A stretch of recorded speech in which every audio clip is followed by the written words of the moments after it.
Okay, सो ये CSAT 2018 का question है। एक पैसेज है और उसके बेसिस पे 2 क्वेश्चन है। ओके, सो पैसेज पढ़ते हैं। A male tiger was removed from Pench tiger reserve and was relocated in Panna national park. एक मेल टाइगर को पेंच टाइगर रिजर्व से पन्ना नेशनल पार्क में शिफ्ट किया गया। बाद में later this tiger track toward his home 250 miles away.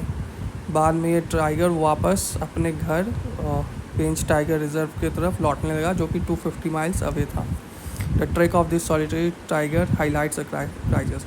इस दौरान जो क्राइसिस एग्जिस्ट कर रहा है वो हाईलाइट हुआ। Many wildlife reserves exist as islands of fragile habitat in a vast sea of humanity, yet tigers can range over 100 miles seeking prey, mates and territory.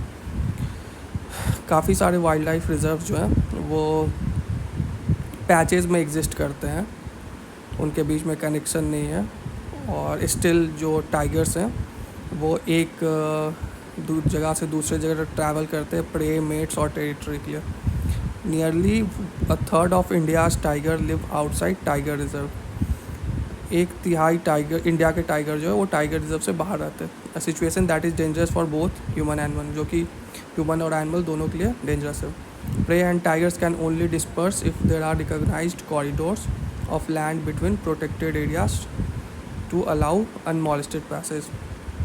तो prey और टाइगर तभी बच सकते हैं जब कोई कॉरिडोर हो प्रोटेक्टेड एरिया के बीच में, ताकि वो बिना किसी हार्म के मूव कर सके एक जगह से दूसरे जगह तक। ठीक है, ओके। सो क्वेश्चन क्या है? Which of the following is the most rational and crucial message given by the passage? सबसे रैशनल और क्रूशियल मैसेज क्या दिया हुआ? The conflict between man and wildlife can not be ignore no matter what efforts we make. ये थोड़ा extreme statement है। Also इसमें कहीं भी रिजोल्यूशन की बात नहीं की है कि हम रिज़ॉल्व कर सकते हैं या नहीं कर सकते हैं। इवन यहाँ पे बोल रखा है कि can only disperse if there are recognized corridors, मतलब सॉल्यूशन भी दिया है कि अगर रिकॉग्नाइज्ड कॉरिडोर हो तब उससे हम सेफ पैसेज प्रोवाइड कर सकते हैं। तो ये अपोजिट ही है। स्टेटमेंट ऑप्शन बी है, safe wild life corridors between protected area is an essential aspect of conservation effort. हाँ, जो लास्ट लाइन है ये काइंड ऑफ सिमिलर चीज़ बोल रहा है कि वाइल्ड लाइफ कॉरिडोर के between protected wild life corridor होना चाहिए प्रोटेक्टेड एरिया के बीच में, जिससे वो कंजर्वेशन होगा। क्योंकि अगर ये नहीं है तो फिर कॉन्फ्लिक्ट होगा। यहाँ पे था ना,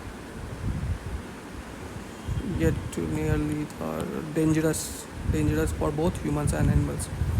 सो ये हो सकता है। स्टिल आगे का ऑप्शन भी देख लेते हैं कि अगर कोई और इससे ज़्यादा मोर लाइकली हो तो। इंडिया ने needs to declare more protected area and set up more tiger reserve. इसमें बस ये हाईलाइट किया है कि 1/3 टाइगर आउटसाइड रहते हैं, बट इसने कहीं भी प्रोटेक्टेड एरिया डिक्लेयर करने की बात नहीं की है या फिर कोई मोर टाइगर रिजर्व सेटअप करने की बात नहीं की है। तो सी भी गलत होगा। India's national park and tiger reserve need to be proportionally managed. नहीं, इसमें मैनेजमेंट की भी बात नहीं है नेशनल पार्क या टाइगर रिजर्व की, तो ये भी गलत है। तो इसका आंसर 79 का बी होगा। 80 पढ़ते हैं। With reference to the above passage the following assumption have been made. The strategy, क्या एजम्पशंस हैं वो पूछा गया। The strategy of conservation of wildlife by relocating them from one protected area to another is not often successful. जो हम relocate करते हैं wild life को एक प्रोटेक्टेड एरिया से दूसरे तक, वो ऑफन सक्सेसफुल नहीं होता है, जो कि ट्रू है। क्योंकि इस स्टोरी में वही हुआ है कि हमने एक टाइगर को रिलोकेट किया था पेंच से पन्ना नेशनल पार्क, बट वो वापस अपने होम की तरफ मूव करने लगा। तो स्टेटमेंट 1 सही है। Statement 2, India does not have suitable legislation to save the tigers. इस पूरे पैसेज में कहीं लेजिस्लेशन की बात ही नहीं की गई है, तो ये लाइन गलत है। And its conservation efforts have failed which force the tigers to live outside the protected area. नहीं, ये पहला स्टेटमेंट ही गलत है, क्योंकि पैसेज में कहीं भी लेजिस्लेशन की बात नहीं है। तो इसका आंसर ए होगा।